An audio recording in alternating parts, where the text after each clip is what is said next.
ඔබට තෙරුවන් සරණයි. උන්වහන්සේගේ වැඩමවීම වෙනදාට වඩා කලින් සිරස FM පන්සිල් මළුවේදී සිද්ධ වෙනවා.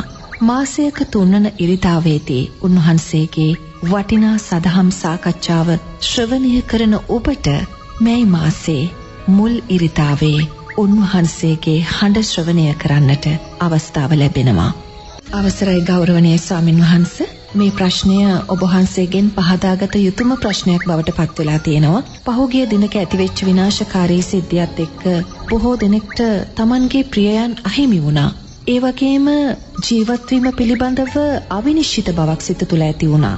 අපේ ස්වාමීන් වහන්සේ මෙහෙම බලද්දී සමාජයේ බහුතරයක් විශාල මානසික පසුබෑමකට ලක් වෙලා සිටින ස්වාමීන් වහන්සේ. අවසරයි ස්වාමීන් වහන්සේ, මේ වෙනුවෙන් ඔබ වහන්සේ අපිට ධර්මානුකූලව පහදා දෙන්නේ කුමක්ද? මම භික්ෂුවක් හැටියට පුතේ ප්‍රශ්නයක් විග්‍රහ කරන්න ඕනේ ධර්මානුකූලව නේද?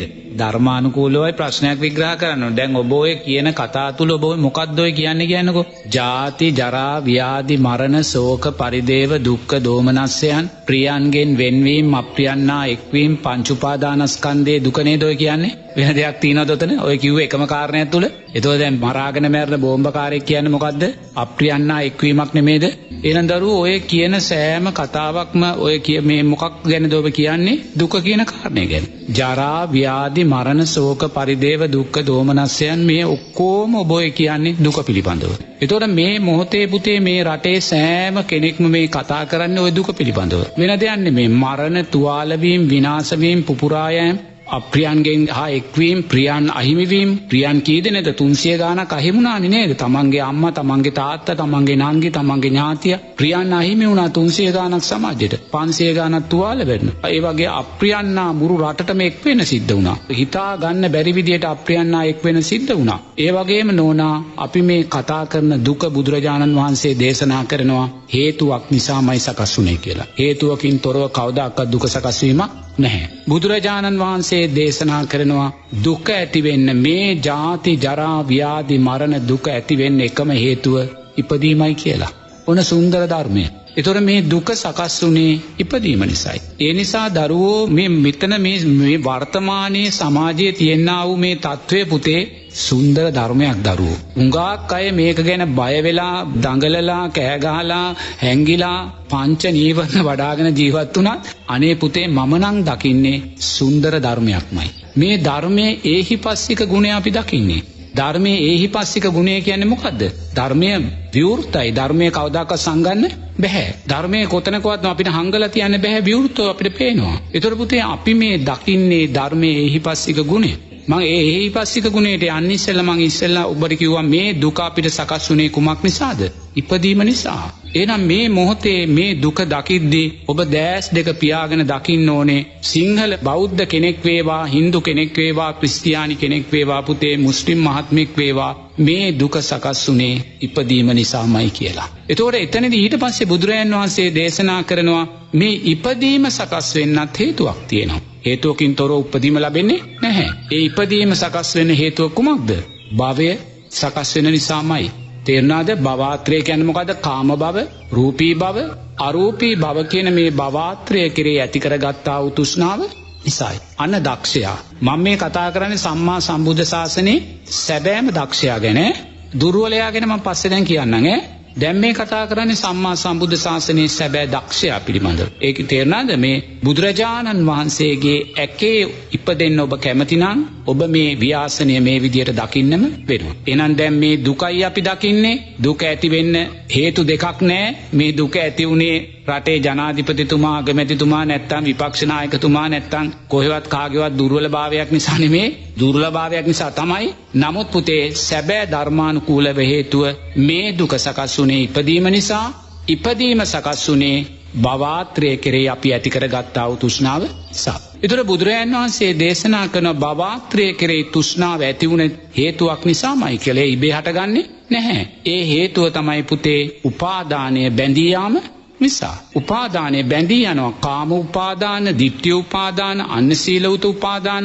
අපි මේ උපාදානයන් කෙරේ බැඳී යාම නිසායි භවආත්‍රය සකස් වුනේ. ඊට පස්සේ බුදුරජාණන් වහන්සේ දේශනා කරනවා මේ උපාදානයත් ඉබේ ඇති වුණා නෙමෙයි. උපාදානයටත් හේතුවක් තියෙනවා. උපාදානයට හේතුව කුමක්ද? තෘෂ්ණාවයි කියලා බුදුරජාණන් වහන්සේ දේශනා කරනවා. කුමක් කෙරේ තෘෂ්ණාවද? රූප, වේදනා, සංඥා, සංකාර, විඥානයන් කෙරෙහි තෘෂ්ණාව. මේ තෘෂ්ණාව නිසාමයි මේ පංච උපාදානස්කන්ධ කෙරේ තෘෂ්ණාව නිසාමයි සත්වයා තුල මේ බැඳී යාම, කාම උපාදාන, ditthi උපාදාන, අන්නසීලෝත උපාදාන මේවා කෙරෙහි තෘෂ්ණාව සකස් කරගන්න බැඳී යන්නේ කියලා. ඒතකොට බුදුරජාණන් වහන්සේ දේශනා කරන තෘෂ්ණාවත් ඉබේ ඇතිවන දෙයක් මේ. තෘෂ්ණාව සකස් වෙන්නේ කුමක් නිසාද? පස්සය කෙරෙහි ඇති කරගත්තා වූ කැමැත්ත නිසා. දැක්ක දේ, ඇසුන දේ, දැනුන දේ කෙරෙහි ඇති කරගත්තා වූ ඇලීම්, ගැටීම්, උපේක්ෂාව කියන මේ වේදනාව නිසා, විඳීම නිසා. එනම් දරුවෝ මේ වේදනාව, මේ පස්සය සකස් වුණේ කුමක් නිසාද? අවිද්‍යාව නිසාමයි කියලා බුදුරජාණන් වහන්සේ දේශනා කරනවා. චතුරාර්ය සත්‍ය නොදැනීම.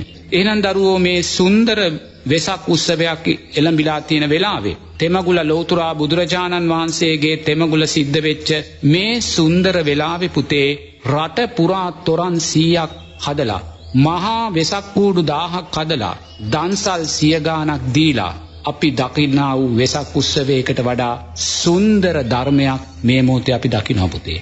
ඒ නිසා මේ සුන්දර මේ ධර්මය තුලින් දරුවෝ අපි නැවත ජාති, ජරා, ව්‍යාධි, මරණ, ශෝක පරිදේවයන්ගෙන් තොර ස්වභාවයක් මතු කරගන්නයි අපි දක්ෂ වෙන්න ඕනේ. මම මුලින් කිව්වා මේ ඔබ දකින්නේ ධර්මයක් කියලා. මේ සිද්ධීන් අපිට දකිද්දි පුතේ ලෞතුරා බුදුරජාණන් වහන්සේ තරම්, මේ උතුම් ශ්‍රී සද්ධර්මයේ තරම්, මේ උතුම් මහා සංඝරත්නයේ තරම් පුතේ අර්ථය ශක්තිමත් කරන වෙන ධර්මතාවයක් නම් මේ ලෝකේ නැහැ. බුදුරජාණන් වහන්සේගේ ධර්මයමයි අපි මේ තුලින් දකින්නේ. බුදුරජාණන් වහන්සේ පමණයි දේශනා කළ තියෙන නෝනා අනාගතයේ මුර්ග සංඥාව සකස් වෙනවා කියලා. අපේ අම්මා පුංචි කාලේ අපිට කිව්වේ, අපේ වැඩිහිටියෝ අපිට පුංචි කාලේ අපිට කිව්වේ මුර්ගසන් වර්ෂාව කියලා. ස්වාමීන් වහන්සේලා පවා බණට අපි මං අහගෙන අපි පුඩි කාලේ කියනවා මුර්ගසන් වර්ෂාවක් ඇති වෙනවා කියලා. මුර්ගසන් වර්ෂාවක් ඇති වෙලා මේ සියලුම නරක වැඩ කරන මිනිස්සුયો ඒකට ගහගෙන ගිහිල්ලා විනාශ වෙලා යනවා කියලා. නමුත් බුදුරජාණන් වහන්සේ කියන්නේ මුර්ග සංඥාව කියලා. මුර්ගසන් වර්ෂාවක් නෙමෙයි. ඒතකොට මේ මුර්ග සංඥාව කියන්නේ නෝනා මිනිස්සයා මුර්ගෙක් බවට පත් වෙනවා. අපි මේ දකින්නේ නෝනා ඒ මුර්ග සංඥාවේ බීජ අවස්ථාව. දැන් අපිට මුර්ග සංඥාව පිළිබඳ පැහැදිලි චිත්‍රයක්, පැහැදිලි සහතිකයක් අපිට දැන් ලැබිලා තියෙනවා. ක්‍රියාත්මකව ලැබිලා තියෙනවා. අපි මෙච්චර දවසක් බුදුරජාණන් වහන්සේගේ ධර්මයෙන් ඇහුවේ. බුදුරජාණන් වහන්සේ කෙරේ සද්ධාවෙන් අපි ඇහුවේ. ඒතකොට දැන් සමහරව අපෙන් ප්‍රශ්න කළා, කොහොමද ස්වාමීන් වහන්සේ මිනිස්සයා දැනුමෙන් දවසින් දවස ඉස්සරහට යනවා? මිනිස්සයා සදාචාරාත්මක පැත්තෙන් ඉස්සරහට යන කොහොමද මුර්ග සංඥාවක් ලෝකේ සකස් වෙන්නේ කියලා. එහෙනම් දරුවෝ මුර්ග සංඥාවේ බීජමය අවස්ථාවන් තමයි වර්තමානයේ මෙතන දැන් මතුවලා තියෙන්නේ. එතකොට මේ මුර්ග සංඥාව කියන්නේ මොකක්ද?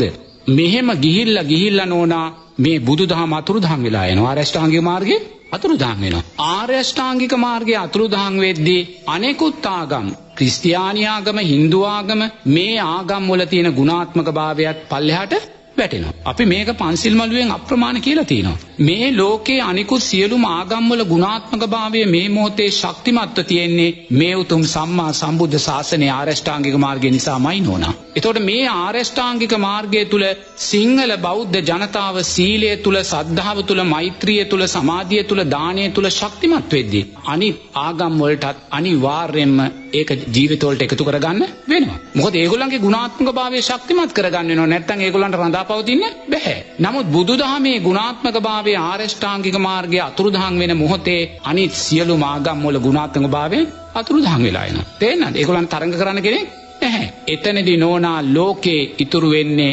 මෙන්න මේ මොහොතේ ඔය මතුවලා තියෙනා වූ ආගමික භීෂණයයි. එදාට නෝනා අද අපි මල් පූජා කරලා, පහනක් පත්තු කරලා, බුද්ධ පූජාවක් තියලා අපි ආමිසයෙන් බුදුරජාණන් වහන්සේ පූජා කරනවා. අපි ප්‍රතිපත්තියෙන් සීලයක් ආරක්ෂා කරලා, භාවනාවක් වඩලා ප්‍රතිපත්තියෙන් බුදුරජාණන් වහන්සේ පූජා කරනවා. නමුත් එදාට ඔය මුර්ග සංඥාවේදී නෝනා ඒගොල්ලෝ තමන්ගේ දෙවියන් වන්දනා කරන්නේ, දෙවියන් පූජා කරන්නේ ලෙයින් ඕන. ජනතාවගේ මසින්. එතකොට නෝනා මේ කරන දෙයින් අපිට පැහැදිලි වෙනවා මුර්ග සංඥාව කියන්නේ පෙනී දකින ධර්මතාවයක් අපි. ඔබ වහන්සේ පැහැදිලි කරන ලද ඒ තත්වයට හේතුව අපේ ස්වාමීන් වහන්සේ මිනිස්සුන්ගේ වරදද?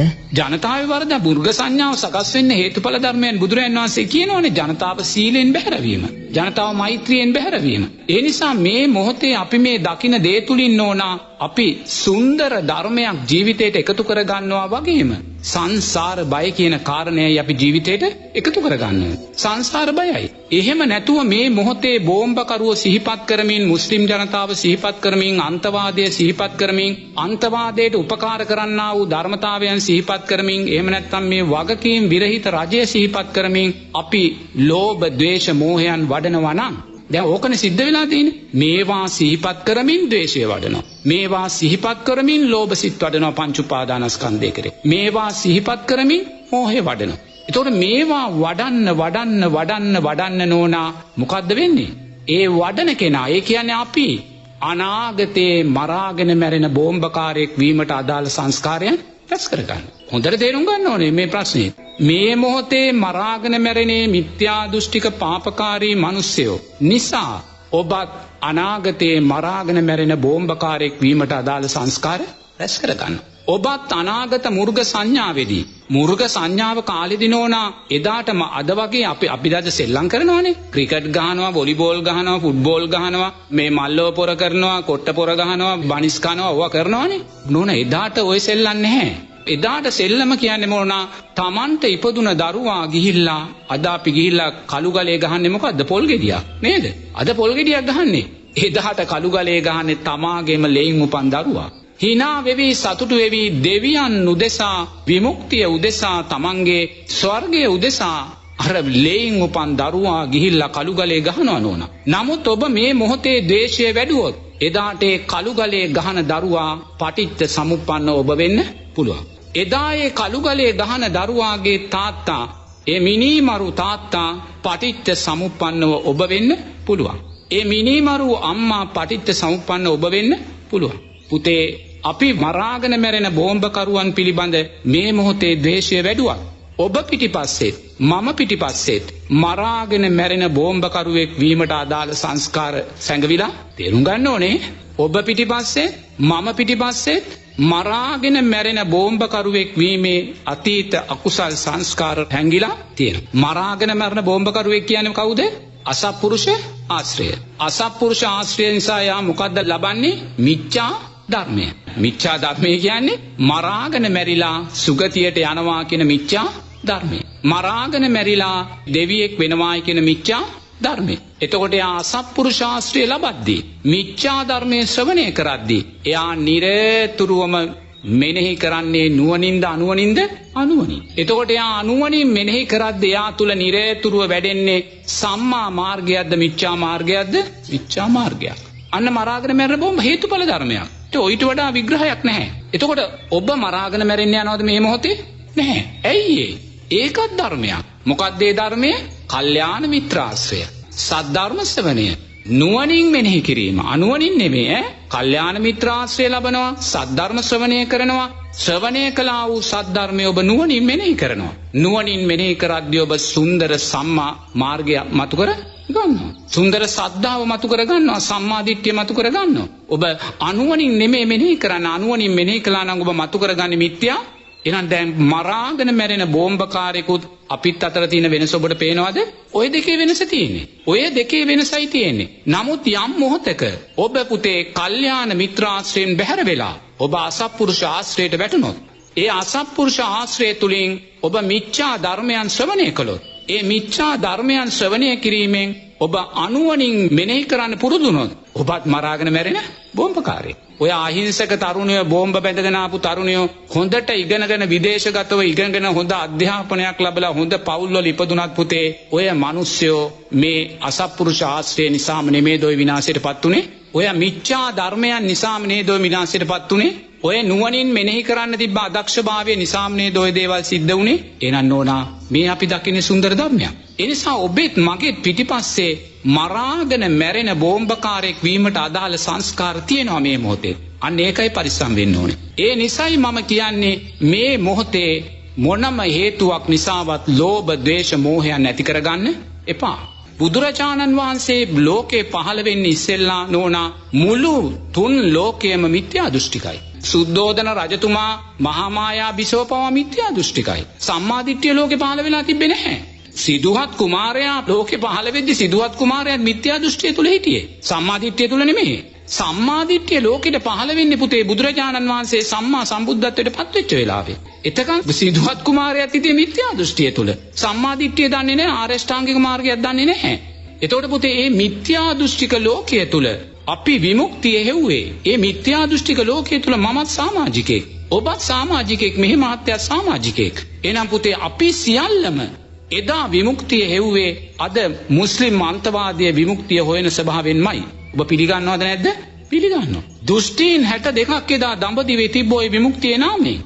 එහෙනම් දරුවෝ අපිත් බුදුරජාණන් වහන්සේ සම්මා සම්බෝධිය අවබෝධ කරගන්න ඉස්සෙල්ලා විමුක්තිය සිව් කෙව්වෙමයි. එහෙම කරද්දී බුදුරජාණන් වහන්සේ දේශනා කරනවා මේ ලෝක ධාතුවේ අප්‍රමාණ යාගයන් තියෙනවා කියලා. සමහරු මිනිස්සුයෝ නෝනා තිරිසන් සත්තු දහස් ගණන්ගේ බෙල්ල කපකපා බෙලි කපකපා ඒ ගලා යන රුධිරේන්නේ සත්තුන්ගේ මසින් දෙවියන් පුද පුදා විමුක්තිය ප්‍රාර්ථනා කළා. ස්වර්ගය ප්‍රාර්ථනා කළා.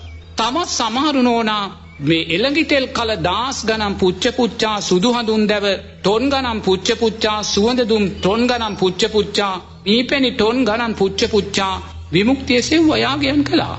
බුදුරජාණන් වහන්සේට ස්වාමින් වහන්සේ ලැබිලා කියනවා භාග්‍යවතුන් වහන්සේ අර කූටදත්ත බ්‍රාහ්මණයාගේ වත්තේ සත්තු 3500 බැඳලා ඉන්නවා කියලා. 3500. හරක් 750යි, එළුව 750යි, කුකුල්ලු 750යි, බැටළුව 750යි, ගොන්නාම්බෝ 750යි, පැටව 750යි. 3500 කූටදත්ත බ්‍රාහ්මණයාගේ මේ වත්තේ බැඳලා ඉන්නවා. යාගය කරන්න ආපු යාග බමුණ නෝනා 100 ගාණක් තියුණු කඩු අතේ තියාගෙන, තියුණු පිහි අතේ තියාගෙන, තියුණු කිනිසි අතේ තියාගෙන යාගය පටන් ගන්නකන් නොයිසිල්ලෙන් ඉන්නවා. ඒගොල්ලන්ගේ මේ ඉවසිලි නැතිභාවය කුමක් නිසාද සකස් වෙන්නේ? මේ සත්තුන්ගේ බෙලි කපල අමුවේ ගලාගෙන යන ලේ දකින්නකන් ඒ යාග බමුණන්ට ඉවසුමක් නැහැ නෝනා. බුදුරජාණන් වහන්සේ මෙතෙන්ට වඩිනවා. වැඩලා කූටදත්ත බ්‍රාහ්මණයාට කියනවා බ්‍රාහ්මණය ඔබ මොකක්ද මේ කරන්නේ? භාග්‍යවතුන් වහන්සේ මම මගේ සුගතියේ විමුක්තිය උදෙසා සුන්දර යාගයක් කරන්නේ. මේ යාගයෙන් මං අනිවාර්යයෙන්ම මරණයෙන් පස්සේ සුගතියට යනවා කියලා සාදුකාර දෙනවා කූටදත්ත බ්‍රාහ්මණයා. ඒ වෙලාවේ බුදුරජාණන් වහන්සේ කියනවා බ්‍රාහ්මණය මේ පන්සිල් පද දුර්වල කරගෙන කරන්නා වූ සෑම යාගයක්ම ඔබලාව සතර අපායටයි අරන් යන්නේ කියලා. එනිසා මේ ලෝක ධාතුවේ තමන්ටත් අනුන්ටත් යහපත උදෙසා හේතු වෙන එකම යාගය මේ පංචශීලයේ යාගයයි කියලා බුදුරජාණන් වහන්සේ දේශනා කරනවා. පංචශීලයේ යාගයයි කියලා. ඒ වගේම ඒ යාගයන් අද තව මිත්‍යා දෘෂ්ටික භාවයට පත් වෙලා නෝනා අද කඩු අරගෙන පොළු අරගෙන මේ මරාගෙන මැරෙන බෝම්බ අරගෙන තුවක්කු අරගෙන නෝනා මේ මිනිස්යාගේ රුධිරය මිනිස්යාගේ මිනිමස් මිනිස්යාගේ මරණයන් සොයාගෙන ඒවා තුලින් විමුක්තිය සොයන තැනට අද සමාජය පත් වෙලා තියෙනවා. හේතුඵල ධර්මයක්. එතකොට මේ පත් වෙන අය වෙන කවුරුත් නෙමෙයි. අර අතීතයේ අර මහා යාගයන් කරපු යාග බමුණන්මයි නෝනා. අතීතයේ ඔබත් මමත් ඒ යාග කළා. මම දැස් දෙක පියාගෙන මං දකිනවා පුතේ මං තියුණු කඩුවක් අතට අරගෙන අතීතයේ යාග භූමිවල යාග බමුණෙක් වෙලා අහිංසක සතුන් කී දහහක් මරන්නේ නැද්ද කියලා මං දැස් දෙක පියාගෙන දකිනවා. මම එළඟිතෙල් කල දහස් ගණන් පුච්චා සුදු හැඳුන් දව ටොන් ගණන් පුච්චා ගිනි දෙවියන් පුදා විමුක්තිය උදෙසා කොයිසා සංසාරේ යාග භූමිවල යාග කරන්නේ නැද්ද කියලා මම දකිනවා. ඒ වගේමයි කඩු පොළු කිනිසි මන්නා අරගෙන පුතේ විමුක්තියේ නාමයෙන් ස්වර්ගයේ නාමයෙන් මොන සානම් මනුස්ස ඝාතන සිද්ධ කරන්නේ නැද්ද කියලා මම දකිනවා. වර්තමානයේ පුතේ මේ නීතිගරුක සමාජයේ ප්‍රජාතන්ත්‍රවාදී සමාජයේ මේ දඩුවම් කර මේ සීලාචාර බවට පත් වෙලා තියෙන්නේ. හිරගෙදෙට්ට නැත්තම් බන්ධනාගාරයට අරින්නේ. අතීතයේ මොනවද දුන්නවත් දඬුවම්? බුදුරජාණන් වහන්සේ කාලේ උදේනි රජතුමා, කොසල් රජතුමා, බිම්බිසාර රජතුමා මොනවද දුන්නේ දඬුවම්? නෝනා අමුවේ පොළවේ වලලලා මරනවා. එහෙම නැත්නම් කෙලින්ම හිස තියුණු කඩුවකින් එක කඩු පාරෙන් හිස ගහලා මරනවා. මේවා පිට ලෝකෙන් ආපු මිනිස්සුද කලේ? නෑ මේ මිනිස්සුමයි කලේ. එහෙනම් පුතේ මේ සාංශාරික මේ අකුසල් මේ සාංශාරික මරණීය පුරුදු අපි හැමෝගෙම පටිච්ච සමුප්පන්න විඥානයන් තුල සැඟවිලා තියෙනවා නෝනා. නමුත් ඒවා මතුවෙන්න අපිට අසත්පුරුෂ ආශ්‍රය අපිට ලැබෙන්නේ නැහැ. අපිට ලෞතුරා බුදුරජාණන් වහන්සේ කියන කල්යාණ මිත්‍රයා ලැබුණා නෝනා අපේ සාංශාරික පිනට. ඒ ලෞතුරා බුදුරජාණන් වහන්සේ දේශනා කළා වූ සුන්දර සී සද්ධර්මය අපිට ලැබුණා අපේ සාංශාරික පිනකට. ඒ ධර්මයේ නුවණින් මෙනෙහි කිරීමේ ශක්තිය අපිට ලැබුණා. ඒ නිසා නෝනා අපි හරි වැරද්ද තෝරගෙන අපි නිවෙන මාර්ගයකට ගමන් ගත්තා. ඒ නිසා අපි විශේෂයෙන්ම තේරුම් ගන්න ඕනේ මෙවැනි අසුන්දර අවස්ථාවක අපි දකින්නේ ධර්මයයි, ධර්මයේ එහිපස්සික ගුණයයි, අපි වපුරපු දේ අස්වැන්නයි අපි මේ ගන්නෙ. ඒ නිසා නිරතුරුවම නෝනා අපි සෑම කෙනෙක් පිටිපස්සෙම මරාගෙන මැරෙන බෝම්බකරුවෙක් වීමේ සංස්කාර සැඟවිලා තිනවා සාංශාරික පුරුදු හේතුවෙන්. ඒ නිසා මේ මොහොතේ අපි මේ සිදුවෙන සිදුවීම් තුලින් ලෝභ, ද්වේෂ, මෝහයන් වැඩුවොත්, සිල්පද බිඳගත්තොත් නෝනා අනිවාර්යෙන්ම අපිත් මිත්‍යා දෘෂ්ටික භාවයන්ට වැටුනොත්, සම්මාදිට්ඨියෙන් බැහැර වෙලා එකට එක කරන්න ගිහිල්ලා පලිගන්න ගිහිල්ලා අනිවාර්යෙන්ම නෝනා අපෙත් ඒ අතීත සැඟවිලා තියෙනා වූ මරාගෙන මැරෙන බෝම්බකරුවෙක් වීමේ සංස්කාර මතු කරලා අපිත් ඒ මිච්ඡා ලෝකයේ සමාජිකෙක් වෙන්න පුළුවන්. එහෙම නැත්නම් මේ මොහොතේත් අපි මේ සිදුවෙන සිදුවීම් වලට ලෝභ, ද්වේෂ, මෝහයන් වඩලා පලි ගැනීම, ද්වේෂය ඇති කරගෙන අපිත් මරාගෙන මැරෙනවා. සමහරු ප්‍රකාශ කරනවානේ අපිත් ගහනවා මරනවා කිය. ඕවා නෝනා අනාගත මුර්ග සංඥාවේ බරපතල මුර්ගයෙක් බවට පත්වීමේ සංස්කාර මේ මොහොතේත් අපි රැස් කරගන්නවා. මේ මොහොතේත් අපි රැස් කරගන්නවා. ඒ නිසා බුදුරජාණන් වහන්සේ දේශනා කරනවා පංච උපාදානස්කන්ධය තෘෂ්ණාව වැඩි වෙන්න දුකෙන්මයි බර වෙන්නේ, කඳුලෙන්මයි බර වෙන්නේ, මරණයෙන්මයි බර වෙන්නේ, ලෙයින්මයි බර වෙන්නේ. ඒ වගේ පංච උපාදානස්කන්ධයේ තෘෂ්ණාවෙන් තෙත් වෙන්න මිනිසයා ලේ දකින්න කැමති, මිනිසයා ලේ බොන්න කැමති, මිනිසයා ලේ සොලවන්න කැමති, රත් පැහැයට එදාට මිනිසයා කැමති. ඒ නිසා අපි මේ විකෘතීන්, මේ ධර්මානුකූල විකෘතීන් ඕනා මේ මොහොතේ නුවණින් දකින්න ඕන. මම දැස් දෙක පියාගෙන ඔය මරාගෙන මැරෙන බෝම්බ කට්ටිය 7 දෙනාද 8 දෙනාද ඉන්නේ. මං ඒ අය සිහිපත් වෙද්දී මට දැනෙන එක දෙයයි සුවපත් වේවා කියන චිත්තය විතරයි නෝන. මම විවෘතව කියනවා මම බුදුරජාණන් වහන්සේගේ ශ්‍රාවකෙක්. ඔබලා බනින්න පුළුවන් දෙයියනේ මේ මිනිස්සු මෙච්චර විනාශයක් කරනවා මොය හාමුදුරුව සුවපත් වේවා කියනවා. නෑ මම විවෘතව කියනවා මරාගෙන මැරෙන බෝම්බකරුවෙක් සිහිපත් වෙද්දී මගේ සිත තුල සකස් වෙන්නේ සුවපත් වේවා කියන චිත්තයයි. ඒ සුවපත් වේවා කියන චිත්තයත් අනිත්‍ය වූ සංස්කාරයක් කියන දකින විදර්ශනාමය ප්‍රඥාව විතරයි. එච්චරයි. එහෙම නැතුව අපි ඒ මරාගෙන මැරෙන බෝම්බකරුවන් සිහිපත් වෙද්දී දේශය, වෛරය, ව්‍යාපාදය, පලි ගැනීම සකස් වුණොත් නෝනා අනිවාර්යෙන්ම අපි අනාගත භව ගමනේ මුර්ග සංඥාවේ සමාජිකත්වයේ වගේම මරාගෙන මැරෙන බෝම්බකරුවෙක් වීමේ භයානක සංස්කාරයන් වර්තමානයේ ජීවිතයට එකතු කරගන්න. වර්තමානයේ ජීවිතයට එකතු කරගන්න. ඒ නිසා නිරේතුරුවම මේ වෙලා තියෙන විනාශයෙන් ධර්මය මතු කරගන්න නම්, මේ වෙලා තියෙන විනාශයෙන් ජයග්‍රහණය මතු කරගන්න නම් නිරේතුරුවම නෝනා අපි ලෝභ, ද්වේෂ, මෝහයන්ගෙන් බැහැරව, දුස්සීලභාවයෙන් බැහැරව නෝනා නිරේතුරුවම ආර්ය අෂ්ටාංගික මාර්ගයේ අර්ථය තුලින් අපි ජීවිතේට මේ ප්‍රශ්නෙට මුහුණ දෙන්න ඕන.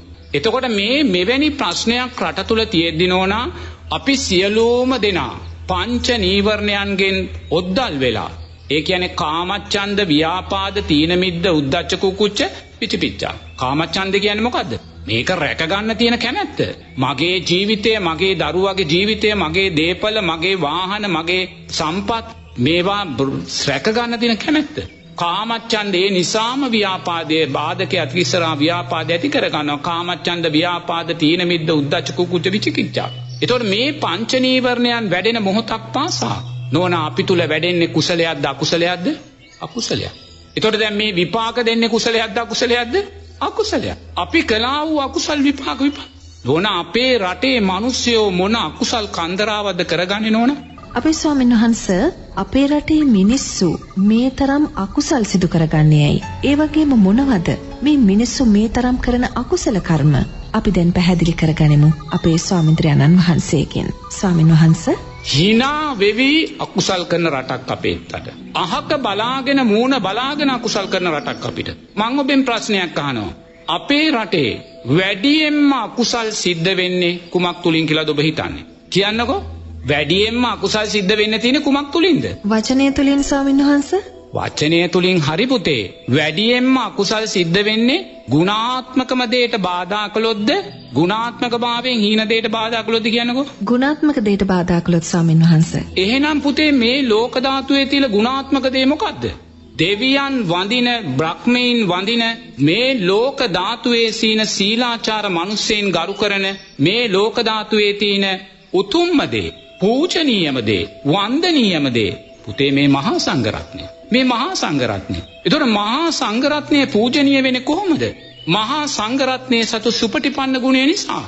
මහා සංඝරත්නයේ සතු උජුපටිපන්න ගුණය නිසා. මහා සංඝරත්නයේ සතු න්‍යායපටිපන්න ගුණය නිසා. මහා සංඝරත්නයේ සතු සාමීචිපටිපන්න ගුණය. පුතේ මේ ගුණයන් 4 නිසා බුදුරජාණන් වහන්සේ දේශනා කරනවා මේ ලෝක ධාතුවේ ඉන්න ශ්‍රේෂ්ඨම පුද්ගලයන් 8 දෙනා ඉන්නේ මේ සංඝ සමාජයේ කියලා. පුතේ මේ ශ්‍රේෂ්ඨම පුද්ගලයන් 8 දෙනාට මහා බ්‍රහ්මයා අයිති නැහැ. සක්විති රජුරුව අයිති නැහැ. සක්‍ර දෙවියන් අයිති නැහැ. රටේ ගරු ජනාධිපතිතුමා අගමැතිතුමා අයිති නැහැ. මේ සියල්ලටම වඩා උත්තම ශ්‍රේෂ්ඨ පුද්ගලයන් 8 දෙනා කොහෙද ඉන්නේ? ඔබේ ගමේ පන්සලේ. ඔබේ ගමේ ආරන්නේ. අර පුංචි සාමණේර ස්වාමීන් වහන්සේ අර උපසම්පදා ස්වාමීන් වහන්සේ. බුදුරජාණන් වහන්සේ දේශනා කරන ඔබේ පන්සලේ ඉන්න සාමණේර ස්වාමීන් වහන්සේ අනාගාමී උග්‍ර ගෘහපතිවරයාට වඩා ශ්‍රේෂ්ඨයි කියලා. ඒ නිසා අනාගාමී උග්‍ර ගෘහපතිතුමා අද පැවිදි කළා වූ සාමණේර ස්වාමීන් වහන්සේට වන්දනා කරන්න ඕනේ. මොකද උග්‍ර ගෘහපතිතුමා තුල උජුපටිපන්න ගුණේ නැහැ. නමුත් සාමණේර ස්වාමීන් වහන්සේ තුල සුපටිගන්න ගුණේ තියෙනවා නෝනා. එහෙනම් ඔබේ පන්සලේ ඔබේ ආරන්නේ අර මහ පාරේ කහසිවුර දරාගෙන ගමන් කරන්නේ මේ ලෝකේ උත්තම ශ්‍රේෂ්ඨම පුද්ගලයෝ 8 දෙනා. මම නෙමෙයි කියන්නේ. බුදුරජාණන් වහන්සේ දේශනා කරන්නේ. ඒ උත්තම පුද්ගලයෝ 8 දෙනාගේ උත්තම භාවය නිසාම බුදුරජාණන් වහන්සේ දේශනා කරනවා. ඔබ යමක් වපුරලා යම් අස්වැන්නක් ගන්නවා. ඔබ වී කිලෝ එකක් වපුරලා වී කිලෝ 10ක් අස්වැන්න හැටියට ගන්නවා. ඔබ මුං කිලෝ එකක් වපුරලා මුං කිලෝ 10ක් අස්වැන්න හැටියට ගන්නවා. ඒ වගේ ඔබ යම් භූමියක යම් ශේෂ්ත්‍රයක යමක් වපුරලා ගන්න ශ්‍රේෂ්ඨම උත්තම අස්වැන්න ගන්න කොහෙ වැපුරුවොත්ද? මේ සංඝ සමාජය කියන මෙන්න මේ මහා සංඝරත්නය කියන පින් කෙතේ ඔබ යමක් වැපුරුවාද එහින් ලැබෙන අස්වැන්න නෝනා මෙපමණයි කියලා අපිට ගණනින් කියන්න බැහැ. අනුරුද්ධ මහරහතන් වහන්සේ දවසක් පිණ්ඩපාතේ වඩිනවා. දුගියෙක් රැකියාවක් හොයාගෙන කැලේ මැද්දෙන් එනවා නෝනා. ඒ එද්දි යාගේ නෝනා එයාගේ බිරිඳ එයාට කරකොල මැල්ලමකුයි බට්ටියකුයි හදලා බත් පාසලයක් හදලා දුන්නා. ඒකේ මොනවද තිබ්බේ? කරකොල මැල්ලුනුයි බතුයි. වර්තමාන සමාජේ නම් අපිට හිතන්නත් බෑ මේක වෙන්න පුළුවන් දෙයක්ද කියලා. මං දවසක් දරුවෝ මේ කුටියක ඉද්දී ඔය ලග්ගල ප්‍රදේශයේ මං හවස 2:00 විතර පීල්ලට එනවා පෑන් පාසු වෙන්න. මහා කැලේ පාසු වෙද්දී අර පීල්ල ළඟ ගල උඩ මේ කොටකල්සමක් ඇදුව මිනිස්සෙක් ඉන්නවා. කොටකල්සමක් ඇදුව මිනිස්සෙක් මේ මිනිස්සයා බත් එකක් දිහාගෙන කනවා. බලද්දි මේ බත් මුලේ තියෙන්න ඕන බත් ටිකයි මැල්ලුමයි විතරයි. දැන් මං ඇහුවා ඔයා කවුද? ස්වාමීන් වහන්සේ මම මේ නැති වෙච්ච මීහරක හොයනවලු. කැලෑ වැදිච්ච මීහරක හොයාගෙන මේ මිනිස්සු මේ කිලෝමීටර ගාණක් ඇවිල්ලා දැන් හවස 2යි වෙලාව. දැන් මෙයාට ගමට යන්නත් ඕනේ. කිලෝමීටර 10කට එහා ගම. ඒක නෝනා මේ අහිංසක මිනිස්සු අර බත් ගෙඩියේ තියෙන්නේ එක්ක පොල් සම්බෝලයි බතුයි එක්ක මැල්ලුමයි බතුයි. අර මිනිස්සයා අර කන මැල්ලුමයි බතුයි දකිද්දි මට අර අනුරුද්ධ මහරහතන් වහන්සේට පූජා කරපු අර මිනිස්සයාගේ බත් එක මතක් වුණා. මේ මිනිස්සයා බඩකින්නට දැන් කැලේ මැද්දේ අර බත් එක ලිහාගෙන වළඳද්දී නෝනා එකෙන් භාගයක් වළඳද්දී ස්වාමීන් වහන්සේ කෙනෙක් පිණ්ඩපාතේ වඩිනවා. දැන් මෙයා ස්වාමීන් වහන්සේ දැක්ක ගමන් මෙයා දන්නේ මේ අනුරුද්ධ මහරහතන් වහන්සේ කියලා. අනේ හිත පැහැදෙනවා. පැහැදිලා අර බත් එකෙන් භාගෙම ඉඳුල් බත් එක දැන් ඉඳුල් බත් එකනේ ස්වාමීන් වහන්සේට පූජා කරනවා. අනේ පූජා කළා දැන් මේ මිනිස්සයා අඩ කුසගින්නෙන් හාන්සි වෙලා ඉඳි නිින්ද යනවා. නිින්ද යද්දි මෙයාට සර්පෙක් දෂ්ට කරලා මැරෙනවා. මැරෙන මොහොතේ අවසාන චුස්සිතට උපාදානය වෙන්නේ අර ස්වාමින් වහන්සේට පූජා කරපු ඉඳුල් බත් ටික.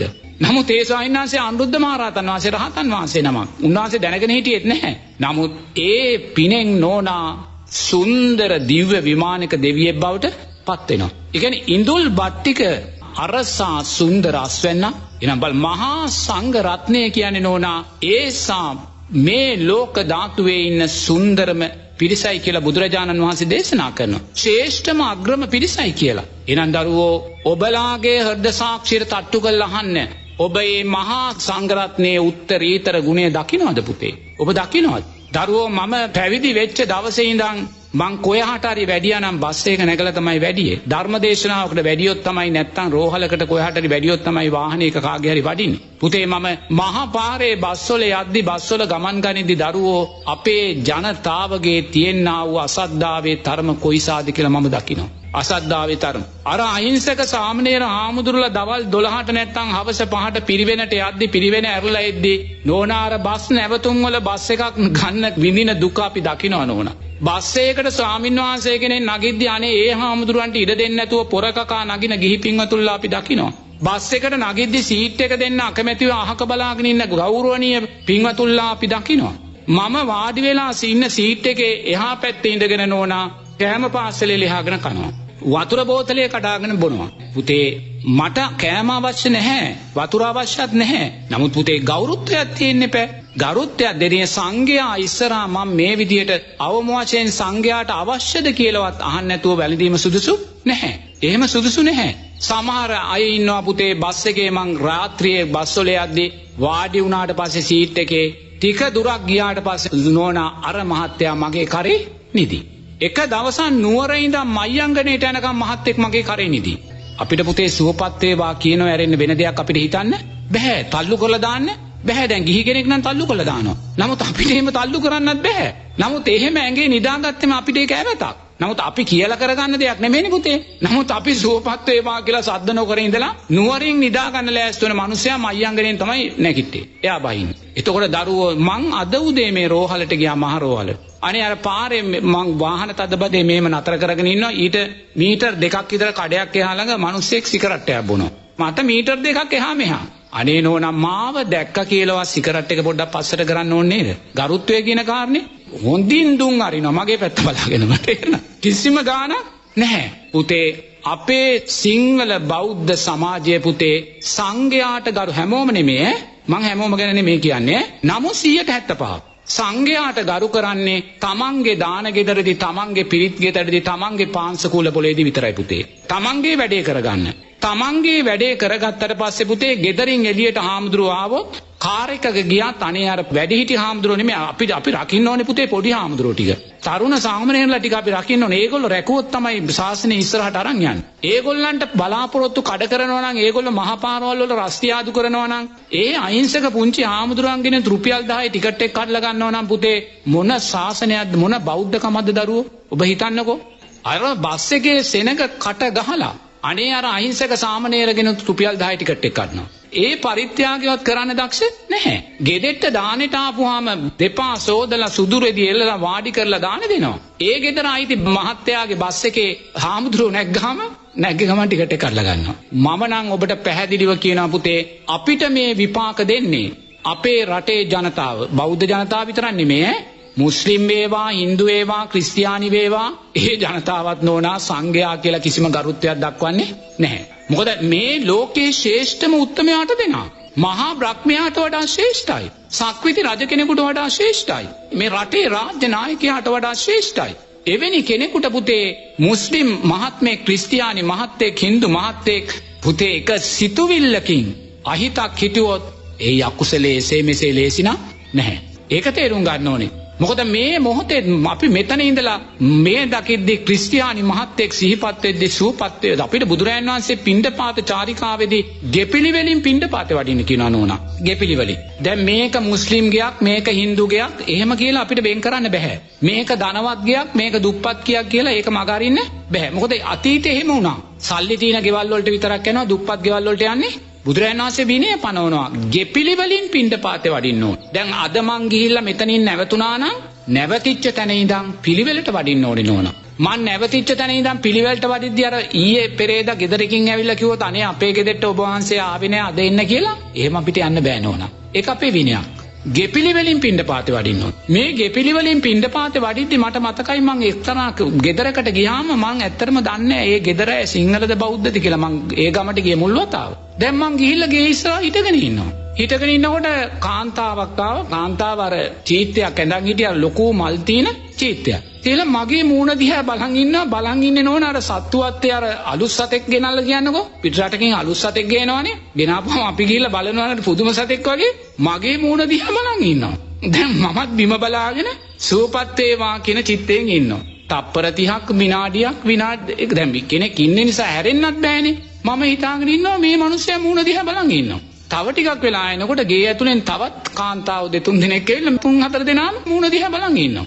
පිරිමි කෙනෙක් වත්තේ ඒ කොනේ ඉඳන් මේ කොනට ඒ කොනේ ඉඳන් මේ කොනට හයියේ මොකක් හරි ගාතාවක් කියනවා. තේන සද්දේ. දැන් මට තේරුණා මේක ක්‍රිස්තියානි ගෙදරක් කියලා. මොකද අරයා කියන ගාතාව නෝනා අර ක්‍රිස්තියානි ආගමට අදාළ බයිබලයට අදාළ පාඩයක්. ඒක දැන් මොකක්ද මේගොල්ලෝ කියන්නේ? යක්ෂයා ගෙදෙට්ට ඇවිල්ලා. යක්ෂයා ගෙදෙට්ට ඇවිල්ලා අර අන්තවාදී ක්‍රිස්තියානි කට්ටියක් ඉන්නවනේ. නැතුව ක්‍රිස්තියානි ගෙවල් වලනොත් අප්‍රමාණ අය අපිට දාන දෙනවා. මොකද අර මං ඒ ගිය ගෙදර නෝනා අර අන්තවාදී තියෙනවා ක්‍රිස්තියානි මේක උත් ඔය මුස්ලිම් වගේ අන්තවාදී පිරිසක් ඉන්නවා. ඒගොල්ලෝ නෝනා උගන්වන්නේ සංඝයා කියන්නේ යක්ෂයා කියලා. මම දන්නේ අපි ගෙපිලි වලින් පිණ්ඩපාත යනවනේ. දැන් ගෙපිලි වලින් පිණ්ඩපාත ගිහලා අර ගෙදෙට්ට ගියාම අර මිනිස්සයා වත්තේ කොනේ ඉඳන් මේ කොනට අර පාතේ කියා යනවා. මොකද දැන් ඊට පස්සේ මට තේරුනේ යක්ෂයා ගෙදෙට්ට ඇවිල්ලා දැන් අපි අර යමකට බය වුණාම සබ්බපාපස්සා කරනන් ගාතාව කියනවනේ. ඉතිපිසෝ ගාතාව කියනවනේ. ඒ වගේ දරුවෝ අර මිනිස්සයා අරෙම කියනවා. අර කාන්තාව 4 දෙනා මගේ මුණ දිහා බලාගෙන ඉන්නවා. මං දැන් තේරුම් ගත්තා මෙතන බෞද්ධ ගෙදරක් නෙමෙයි කියලා. මං කිව්වා පුතේ මොනවද බෙදන්න නැද්ද කියලා. ඉන්න කියලා ගෙදෙට්ට ගිහිල්ලා බතුයි මොන හරි වෑංජනිකෝ ගාලා බෙදුවා. මම අභිවාදන නෑ අපිට පින් එපා. අපි පින් එපා කිව්වා. මං ඒවා ජේසු පීඨයි කියලා මං එතනින් වැඩියා පුතේ. තේන්න ඔබ බලන්න ඒ අහිංසකයෝ මොන අකුසල් කන්දක් කරගත්තද කියලා පුතේ. මොන අකුසල් කන්දක් කරගත්තද කියලා. ඒ වගේ දරුවෝ මේ මොහොතේ මම නම් ක්‍රිස්තියානි මහත්තෙක්, හින්දු මහත්තෙක්, මුස්ලිම් මහත්තෙක් මතක් වුණත් දැක්කත් පූජකතුමේ දැක්කත් පුතේ අපි දකින්නේ සුවපත් වේවා කියන කාරණේ විතරයි. මොකද පුතේ මම දැස් දෙක පියාගෙන දකිනවා මන් සංසාරේ මුස්ලිම් පූජකෙක් වෙලා කොයි සානම් සංසාරේ නැද්ද කියලා. හින්දු පූජකෙක් වෙලා සංසාරේ මම කොයි සානම් ඉන්නේ නැද්ද කියලා. ක්‍රිස්තියානු පූජකතුමෙක් වෙලා මන් සංසාරේ කොයි සානම් ඉන්නේ නැද්ද කියලා. නමුත් මට මේ ජීවිතයේ උතුම් කල්යාණ මිත්‍ර ආශ්‍රය ලැබිලා තියෙනවා පුතේ. ඒ නිසා අපි මේ දකින්නේ ධර්මය. අපි මේ ධර්මයේ දකිමින් පුතේ අපි මේ දුකෙන් මිදෙන්න, මේ උපතෙන් මිදින්න, මේ විවිධාකාර පංච උපාදානස්කන්ධ ලෝකයෙන් මිදෙන්නයි අපි උත්සාහ ගන්නවා. ඒ නිසා දරුවෝ මම සියලුම පින්වතුන්ලාට මතක් කරන්නේ මේ මොහොතේ ලෝභ, ද්වේෂ, මෝහයන් නම් ඇති කරගන්න එපා. පලිගැනීම, ව්‍යාපාදේ නම් ඇති කරගන්න එපා. සිල්පද බිඳීම්, දුස්සීලභාවය නම් ඇති කරගන්න එපා. නිරේතුරුවම බෝම්බ මරාගෙන මැරෙන බෝම්බකරුවා සිහිපත් වෙද්දී සුවපත් වේවා කියලා හිතන්න. ඒ සුවපත් වේවා කියන චිත්තයයි මේ ලෝක ධාතුවේ ශ්‍රේෂ්ඨම කුසලයේ බවට පත් වෙන්නේ. මෙතන මේ සිද්ධ වෙලා තියෙන්නේ පුතේ අකුසලයේ බලවත්භාවය. ඔබ ඒ අකුසල් වැඩියෙන්ම රැස් කරන්නේ මහා සංඝරත්නයට ඔබලා කරන්නා වූ දුර්වල ක්‍රියාවන් නිසාමයි, චේතනාත්මකව. හැමෝම නෙමෙයි. ඒ නිසා දරුවෝ වහවහ කුසලයේ ශක්තිමත් කරගන්න. මහා සංඝරත්නය, මොකද මේ ලෝකයේ උත්තම පිරිස මහා සංඝරත්නය. ඒ නිසා පුතේ මේ පැත්තෙන් පින්කම් 10 ගාණක් කරලා අර පැත්තෙන් මහා සංඝරත්නය පීඩාවට පත් කරනවා නම් අර පින්කම් වලින් ලැබෙන සියලුම පින දුර්වලයි දරුවෝ. මොකද මෙතන අකුසලේ වැඩි. ඒ නිසා දරුවෝ සංඝ සමාජය මේ ලෝක ධාතුවේ තියෙන ශ්‍රේෂ්ඨම සමාජයේ ශ්‍රේෂ්ඨම පුණ්‍ය කෙත කියලා දකින්න. අර සාමණේර ස්වාමින් වහන්සේ අනතුරට ලක් කරන්න එපා, බලාපොරොත්තු කඩන්න එපා, පීඩනයන් දෙන්න එපා. අවම වශයෙන් පිරිවෙන යන පුංචි හාමුදුරන්ගෙන් ටිකට් එකක් කඩන්න එපා බස් එකේදී. බස් එකකට නගින්න ගියාම කරුණාකරලා ගිහි පින්වතුන්ලා ඒ ස්වාමින් වහන්සේට මුලින් නගින්න දෙන්න. මොකද මේ ලෝක ධාතුවේ ශ්‍රේෂ්ඨම පුද්ගලයන් 8 දෙනාගෙන් කෙනෙක්. අනාගාමී ගිහි උත්තමයාට වඩා ශ්‍රේෂ්ඨ කෙනෙක් එතන ඉන්නේ. මේ ස්වාමින් වහන්සේලා ළඟ ඉද්දි කවදාක්වත් පුතේ ඔබලා ආහාරයක් වළඳන්න එපා. ස්වාමින් වහන්සේට අවශ්‍යද නැද්ද කියලා අහන්න නැතුව. ඒවා හරිම දුර්වල ක්‍රියාවන්. ඒවා නිසා බලවත් අකුසල් ඔබලාට සිද්ධ වෙනවා. අපි හොඳින් දන්නවා ඔබලා අපිව ගෙදරකට වඩම්මලා ඒ පින්කම් කරන වෙලාවේ ඔබලා උපරිම ගෞරවය දෙනවා කියලා. නමුත් පුතේ ඒ ගෞරවය ගෙදරින් එළියට බහැපු ස්වාමින් වහන්සේටත් එහෙම තියෙන්න ඕනේ. ඔබලා පන්සලට ආවට පස්සෙත් ඒ ගෞරවය දෙනවා කියලා අපි දන්නවා. නමුත් පුතේ එහෙම නෙමේ. ඒ ගෞරවය චේතනාත්මකව දවසේ පැය 24 පුරාම පුතේ ඔබ තුල තියාගන්න ඕනේ. මොකද වර්තමානයේ ඔබට අත්‍යවශ්‍යම එකම දෙයයි, ඒ තමයි කුසලයෙන් පෝෂණය වුණා වූ පිනේ ශක්තිය. කුසල් ධර්මයන්ගෙන් අලෝභ, අද්වේෂ, අමෝහ කුසල් ධර්මයන්ගෙන් පෝෂණය වූ පිනේ ශක්තියයි අද දුර්වල වෙලා තියෙන්නේ. ඒ නිසා ඔබලා ද්වේෂය වඩන්න, වෛරය වඩන්න, පලිගැනීම වඩන්න, ක්‍රෝධය වඩන්න නිරේතුරුවම ඔබලාගේ අකුසල් තව ශක්තිමත් වෙනවා. ශක්තිමත් වෙලා මීට වඩා විනාශකාරී හෙටක් තමයි බිහි වෙන්නේ. ඒක හොඳට තේරුම් ගන්න. පංච නීවරණ වඩන්න එපා. නිරේතුරුවම මේ වගේ ව්‍යසනයක් තියෙද්දී අපි නිරේතුරුවම අපේ පින කුසලයේ ශක්තිමත් කරගන්න ඕනේ. මොකද ඉදිරි මාසෙදි මං සුමානෙකට එක දවසක් වගේ ධර්මදේශනා දීලා තිබ්බා. ඒ සෑම ධර්මදේශනාවක්ම ඒගොල්ලෝ අවලංගු කළා. නමුත් මං ඒ හැමෝටම කිව්වා මහත්තයෝ 10 ගාණක් රැස් කරන්න ඕනේ නැහැ. ඔබ ගමේ 50 දෙනෙක් ධර්මශාලාවට ගේන්න. මං ඒ 50 දෙනා වෙනුවෙන් බණ කියනවා කියලා. නමුත් නෝනා ඒගොල්ලෝ ඒකට කැමති ඒගොල්ලන්ට ඕනේ මොකද්ද? අර දාස් ගානක්. එතන මොකද්ද? ලෝභ දේශ මොහයක් නෙමේද? එතකොට දරුවෝ එහෙනම් අපි මේ පින්කම කළත් එතනින් ඒක ලෝභ ආදේශ අමෝහයක්ද වැඩෙන්නේ? ලෝභ සිතක්. අර මහා පිරිසක් ගේන්න ඕනේ, මහා දෙයක් කරන්න ඕනේ. එතන වැඩිලා තියෙන ලෝභ සිතක්. නමුත් මං අනේ යෝජනා කළා සෙනඟ ගේන්න ඕනේ මේ වෙලාවේ සුදුසු නැහැ. නමුත් පුතේ 100ක් ගේන්න, 50ක් ගේන්න. මං මේ 50 වෙනුවෙන් මම කරන ධර්ම දේශනාව කරලා මම වඩිනවා. එතකොට පුතේ ඇයි අපි එහෙම කියන්නේ? මේ මොහොතේ පින අත්‍යවශ්‍යයි. මේ මැරිච්ච අහිංසක මිනිස්සෙන්ට පින්පෙත් අනුමෝදන් කරන්න ඕනේ. අර තුවාල වෙලා රෝහල් වල ඉන්න අහිංසකයින්ට නිදුක් නිරෝගී සුවපත්භාවයේ පින්පෙත් අනුමෝදන් කරන්න ඕනේ. ජීවිත පරිත්‍යාගයෙන් කටයුතු කරන ත්‍රිවිධ හමුදාවේ පොලිසියේ මහත්තුරුන්ට අපි අනිවාර්යයෙන්ම නෝනා නිදුක් නිරෝගී සුවපත්භාවයේ සිත ප්‍රාර්ථනා කරන්න ඕනේ. ඒ වගේම අපේ පින කුසලයේ ශක්තිමත් කරන්න ඕනේ. නැතුව බය වෙලා හැංගිලා හෙට මොකද්ද වෙන්නේ, දරුවට මොකද්ද වෙන්නේ කියා හිතන එක නෙමෙයි අපි කරන්න ඕනේ. පින කුසලයේ ශක්තිමත් වෙන්න ඕනේ. ඒ නිසා සෑම පන්සලකටම 10ක් 15ක් එකතු වෙලා බෝධි පූජා තියන්න ඕනේ. පිරිත් ටිකක් කියන්න ඕනේ. සංඝයාට උපස්ථාන කරන්න ඕනේ. පුතේ පිනෙනුයි මේක ගොඩනගන්න ඕනේ. මේ වගේ ව්‍යාසනයක් වෙනවා කියලා පන්සල් වහලා හරියන්නේ නැහැ. පන්සල්ට එන මිනිස්සු නවත්තලා හරියන්නේ නැහැ. ඒ නිසා දරුවෝ අවධානය අත්‍යවශ්‍යයි. ආරක්ෂාකාරී බව අත්‍යවශ්‍යයි. සතියසී අත්‍යවශ්‍යයි. නමුත් ඒවා තුල පුතේ පන්සල කියන දේ මේ මොහොතේ පිනේ ශක්තියක් බවට පත් කරගන්න ඕනේ. ජනතාව පන්සලට එකතු වෙන්න ඕනේ. පිනට එකතු වෙන්න ඕනේ. කුසලයට එකතු වෙන්න ඕනේ. මේ මෝහයෙන් නෙමෙයි 100 ගණන් 10 ගණන් රැස් කරගෙන අපරීක්ෂාකාරීව නෙමෙයි. ඒ නිසා පුතේ සෑම කෙනෙක්ම ගෙදර ඉන්න 5 දෙනා හරි හවසට බුද්ධ වන්දනාව කරලා දෙවියන්ට පින් අනුමෝදන් කරන්න. දෙවියන් ශක්තිමත් කරන්න. මැරිච්ච අයට පින් දෙන්න, ආරක්ෂක හමුදාවන්ට සෙත් පතන්න. අනාගතේ එවැනි දෙයක් නොවේවා කියලා අදිෂ්ඨානය තමාගේ පින වැඩි කරගන්න. පුතේ එතනයි ප්‍රශ්නෙට විසඳුම. එතනයි ප්‍රශ්නෙට විසඳුම. ඒ ප්‍රශ්නෙට විසඳුම නැතුව දරුවෝ අපි නිරේතුරුවම අකුසලය උදෙසාම වැය කරනවා නම්, අකුසලය පංච නීවරණ උදෙසාම වැය කරනවා නම් අදට වඩා හෙට දවස බයාගෙන වෙන්න. මෙතන තියෙන පිනේ ප්‍රශ්නයක්, වෙන කිසිම ප්‍රශ්නයක් නෙමෙයි. අකුසලයෙන් පෝෂණය වුණා වූ පමයි මේ විනාශය කළා තියෙන්නේ. එතනදී ප්‍රබලම අකුසලයේ තමයි බෞද්ධ ජනතාව සංඝයාට දක්වන්නා වූ නොසලකිල්ල. හැමෝම නෙමෙයි ඈ. මම දැන් පසුගිය සති කිහිපයකට ඉස්සෙල්ලා බුරුමේ චාරිකාවකට ගියේ මහත්තුරු වගේක් හම්බුණා. ඒ අය මේ අපේ රටේ පන්සල් වල ස්වාමින් වහන්සේලා 19ක් විතර එක බුරුමේ චාරිකාවකට ගියා මේ මහත්තුරු ටික. ඒ ගිහිලා සති දෙකක් විතර චාරිකාවෙන් පස්සේ මහත්ය දෙන්නෙක් මගේ ළඟට ඇවිල්ලා ඒ ස්වාමින් වහන්සේලා මොන හරි පූජා කරලා මට ඒක දෙන්න ඇවිල්ලා ඒ දරුවෝ කියනවා නෝනා මේ අය මේ බස් එකේ යද්දී ඒගොල්ලන්ට වෙන් කරව බස් එකේ යද්දී දැන් ඒ ස්වාමීන් වහන්සේලා මේ කහපාට සිවුර ඇඳලා සිවුර ඒකාංශ කරපු පන්සල් වල වැඩ සිටින ගෞරවනීය ස්වාමීන් වහන්සේලා බස් එකේ යද්දී අර පාරේ අයිනේ ඉඳන් ඉන්න මිනිස්සු නැගිටලා වඳිනවලු. දැන් කොහේ හරි කඩේක කවුරු හරි පාරේ අයිනේ ඉඳන් හිටියොත් එහෙම නැගිටලා වඳිනවලු. දරුවෝ අපේ රටේ ස්වාමින් වහන්සේ කෙනෙකුට පුතේ පසඟ පිහිටෝලා නෙමේ දන ගහලා වඳින්න නැති කොච්චර ඉන්නවද දරුවෝ? මම මේ ගිය සතියේද කොහෙද අර අධිවේගී මාර්ගයේ රෑ 10ට විතර එනවා පුතේ වාහනයක ධර්මදේශනාවකට ගිහිල්ලා. පුතේ අධිවේගී මාර්ගයේ අර කවුළුවේ ඉන්න මහත්තයා දැන් රා 10යි. අර හොඳටම දිගා වෙලා පුටුවේ හයියෙන් රේඩියෝ එක දාලා හයියෙන් සින්දුවකුත් දාලා දැන් පුතේ මේ මහත්තයාට මාව හොඳට පේනවා. මේම පේනවා අර මුදල් ගන්න වෙලාවේ. දරුවෝ අවම වශයෙන් අර රේඩියෝ එකේ හඬවත් අඩු කරන්නේ නැගිටින්න කියලා කියන්නේ නැහැ. දැන් බුරුමේ ජනතාව නැගිටිනවා. දැන් අපේ රටේ මම නැගිටින්න කියලා කියන්නේ නැහැ. නමුත් දෙයනේ මේ හාමුදුරුවෝ කෙනෙක් මෙතන මේ මීටරයක් විතර මෙහා පැත්තෙන් එහා සීට් එකේ ඉන්නේ. පුතේ අඩු වශයෙන් රේඩියෝ එක පොඩ්ඩක් අඩු කරන්න. අපි සමහර බස් වල යනකොට නෝනා දාන රේඩියෝ එකේ දේවල් අහන්න බෑ නෝනා. අර විහිළු තාලුක් දාන ඒවත් තනිකර කුණුහරුප.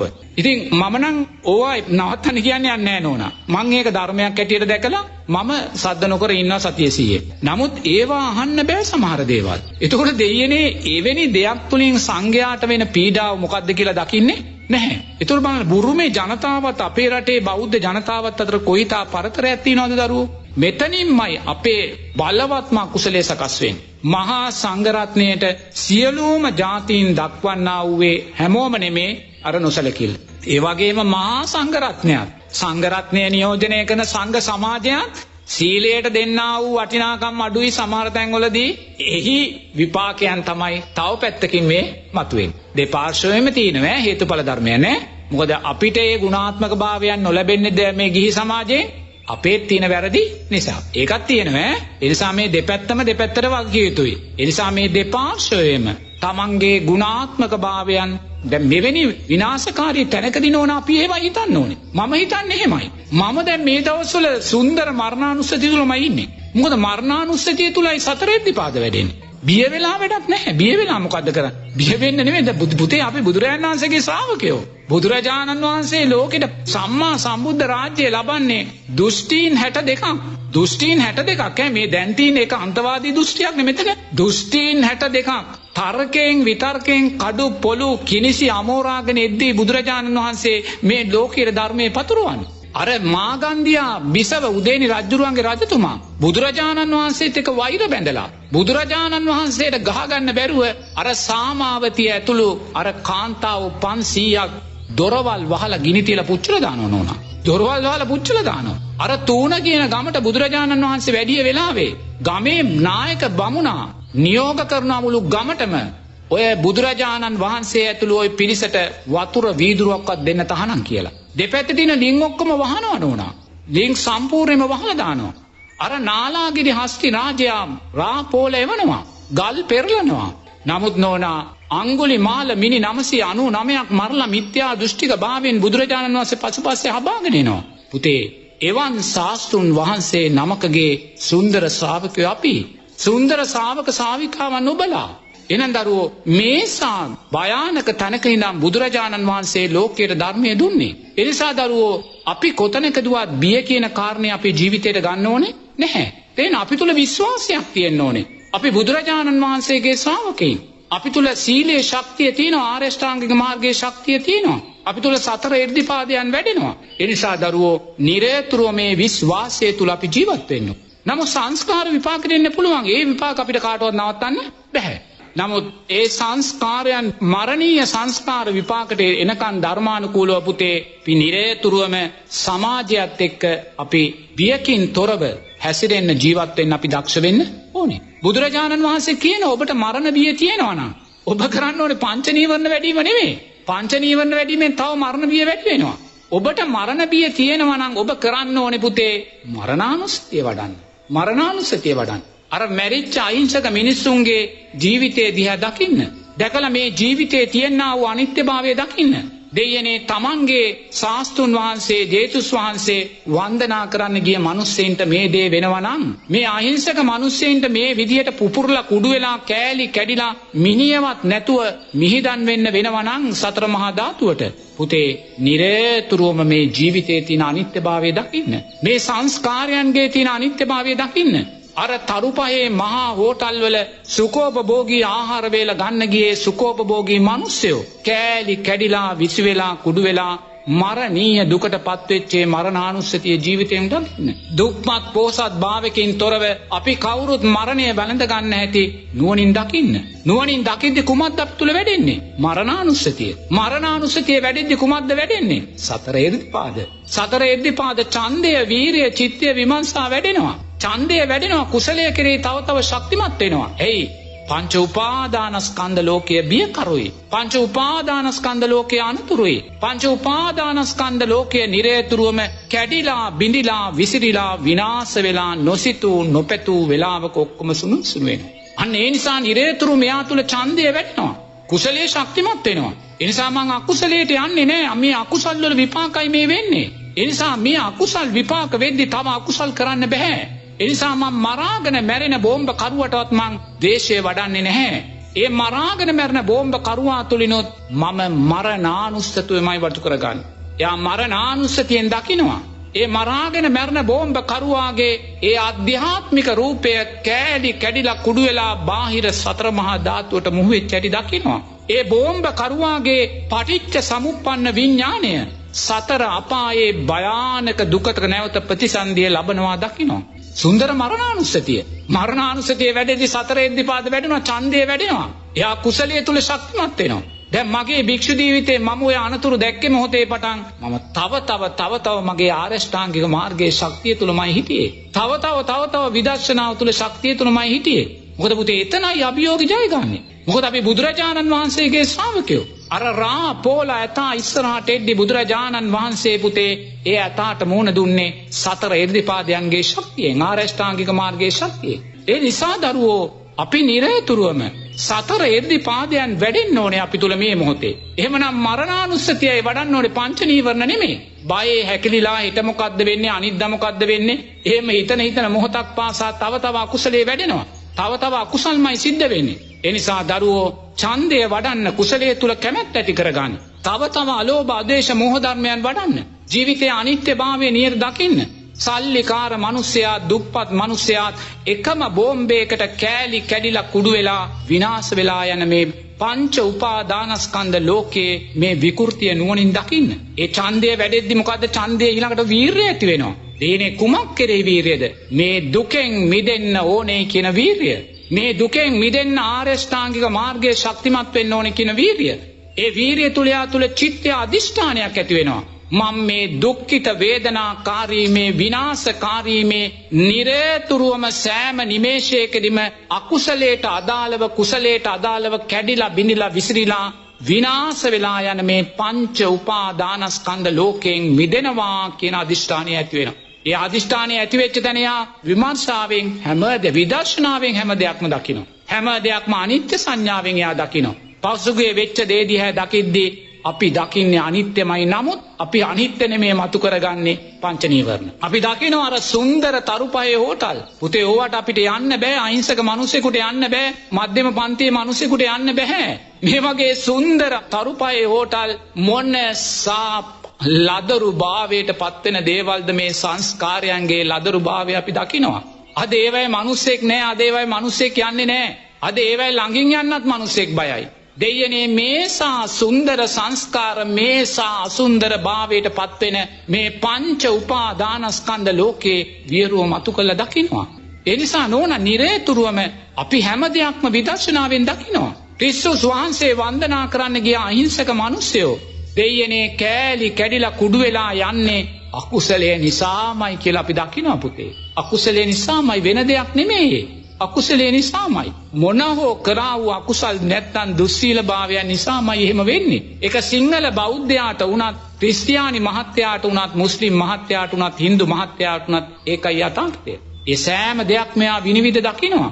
විනිවිද දැක්ක තැන එයා දකින්නේ මේ සියල්ලම සුන්දර ධර්මයේ එහිපස්සික ගුණයෙන් පුතේ. ඒ ධර්මයේ එහිපස්සික ගුණය තුල එයා ඇලීම් ගැටීම් වලට යන්නේ නැහැ. එයා ධර්මයේ උපේක්ෂාව තුල ශක්තිමත් වෙනවා. එයා ධර්මයේ උපේක්ෂාව තුල එයා ශක්තිමත් වෙනවා. ශක්තිමත් වෙලා නිරේතුරුවම නෝනා එයා මේ වෙච්ච විනාශය ධර්මතාවයක් ධර්මයක් අපි දකින්නේ ධර්මයෝ වඩක් කියලා බුදුරජාණන් වහන්සේ දේශනා කළා. ධර්මයේ තුලින් ධර්මයක්ම වඩා ගන්නවා. අධර්මයෝ වඩක් කියලා බුදුරජාණන් වහන්සේ දේශනා කරනවා. ඔබ වඩන්නේ ලෝභ ද්වේෂ මෝහේ නම් වැඩෙන්නේ අධර්මයක්මයි විනාශයක්මයි කියලා බුදුරජාණන් වහන්සේ දේශනා කරනවා. එනිසා පුතේ මේක සමස්ත ජාතියකම සිංහල බෞද්ධ මුස්ලිම් හින්දු ભેදයකින් තොරව පුතේ සමස්ත ජාතියකම තීරණාත්මක කාලවකවානුවක්. ඒක තේරුම් ගන්න ඕනේ. තීරණාත්මක කාලවකවානුවක්. එනිසා මේ තීරණාත්මක කාලවකවානුවේ ආර්ය ශ්‍රාංගික මාර්ගයේ ශක්තියමයි ජීවිතයට එකතු කරගන්න ඕනේ. අන්‍යාගමික ක්‍රිස්තියානි පින්වතුල්ලා මුස්ලිම් පින්වතුල්ලා හින්දු පින්වතුල්ලා නිරේතුරුවම සීලේ ශක්තිය ජීවිතයට එකතු කරගන්න. ඒගොල්ලෝ ආර්ය ශ්‍රාංගික මාර්ගය තුල නැහැනේ.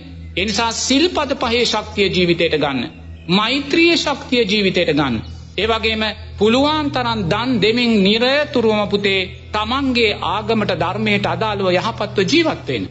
එවැනි දෙයක් නොවුනොත් පුතේ මේ වෙලාවේ සිංහල බෞද්ධයා විතරක් ධර්මයේ තුල ශක්තිමත් වෙලා වැඩක් නැහැ. අනිත් සියලුම ආගම් අනිත් සියලුම ජාතීනොත් පුතේ මේ විනාශයෙන් මිදී මුදෙසා අත්වැල් බැඳගෙන මෛත්‍රී චිත්තෙන් අනිවාර්යයෙන්ම එකතු වෙන්න ඕනේ. මේ වර්තමානයේ තියෙන්නේ බෞද්ධ ක්‍රිස්තියානි හින්දු මුස්ලිම් ප්‍රශ්නයක් නෙමෙයි පුතේ. එවැනි ප්‍රශ්නයක් කොතනකවත් අපේ රටේ නැහැ. මේ මොහොතේත් නැහැ. අපිට තියෙන්නේ ක්‍රිස්තියානි බෞද්ධ හින්දු මුස්ලිම් ප්‍රශ්නයක් නෙමෙයි. මේ වගකීම් විරහිත දේශපාලන සංස්කෘතිය පිළිබඳ ප්‍රශ්නයක්. වෙන දෙයක් නෙමෙයි. වගකීම් විරහිත දේශපාලන සංස්කෘතිය පිළිබඳ ප්‍රශ්නයක්. ඒ නිසා මේ ප්‍රශ්නේ පටලවා ගන්න එපා. මේ ප්‍රශ්නේ පටලවා ගන්න එපා.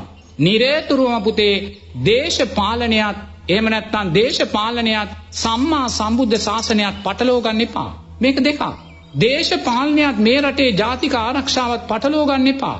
මේක දෙකක්.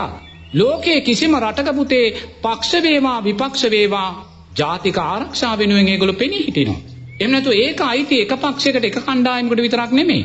ඒ නිසා නිරේතුරුම මේවා පටලවා ගන්න එපා. ඒ නිසා වර්තමානයේ තියෙන්නේ වගකීම් විරහිත දේශපාලන සංස්කෘතිය පිළිබඳ ප්‍රශ්නයක්. ඒ නිසා සිංහල බෞද්ධ මුස්ලිම් හින්දු සියලුම මධ්‍යස්ථ ජනතාව අත්වැල් බැඳගෙන පුතේ සමගියෙන් මේ වගකීම් විරහිත දේශපාලන සංස්කෘතියටයි විරාමයක් තියන්න ඕනේ. ඒක තේරුම් ගන්න.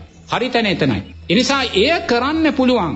කෑ ගහලා පෙළපාලි ගිහිල්ලා ද්වේෂය වඩලා වෛරය වඩලා සටන් පාත කියලා නම් නෙමෙයි. ඒ කියන මොහොතක් පාසා මේ දුර්වල දේශපාලන සංස්කෘතිය මේ වගකීම් විරහිත දේශපාලන සංස්කෘතිය තව ශක්තිමත් දිශාවට අපි අරගෙන යනවා. ඒක හොඳට තේරුම් ගන්න ඕනේ. ශක්තිමත් දිශාවට. ඒ නිසා නිරේතුරුවම මේ වගකීම් විරහිත දේශපාලන සංස්කෘතිය පුතේ එහි ආදීනවයයි අපේ මේ අස්පනා අපිට තියෙන්නේ. මෙච්චර කාලයක් ආස්වාදය තුල හිටියා. නිරේතුරුවම මෙච්චර කාලයක් අපේ රටේ සිද්ධ වුණේ පුතේ බොරුවෙන් වැහුවා. බොරුවෙන් වැහුවා. ඒ නිසා බොරුව ඇත්තෙන් වැහුවේ නැහැ.